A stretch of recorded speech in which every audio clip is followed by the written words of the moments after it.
بسم الله الرحمن الرحيم. الحمد لله والصلاة والسلام على رسول الله وعلى آله وصحابته أجمعين.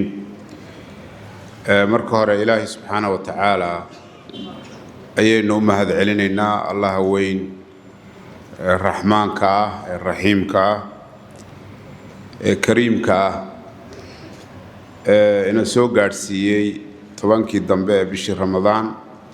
Ilaahay subhanahu wa ta'ala waxaynu uga baryaynaa ardaydaas tartanka ka soo qayb gashay kuwa kaalmaha galay iyo kuwa kale iyo guud ahaan ardaydeenaba inagoo dhanba Ilaahay subhanahu wa ta'ala quraanka inuu ehel inooga dhigo ahlu quraan Allah subhanahu wa ta'ala inooga dhigo.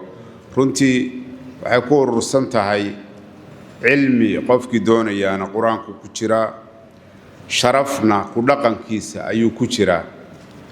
Ilaahay subhanahu wa ta'ala markuu nabigiisa uu la hadlayay wuxuu yiri wala ta'jal bil qur'ani min qabl an yuqda ilayka wahyuhu wa qul rabbi zidni ilman. marka rasuulka sallallahu alayhi wasallam waxa Ilaahay farayaa inuu Ilaahay cilmi weydiisto.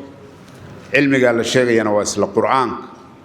الله وحلي لقد أنزلنا إليكم كتابا فيه ذكركم أفلا تعقلون.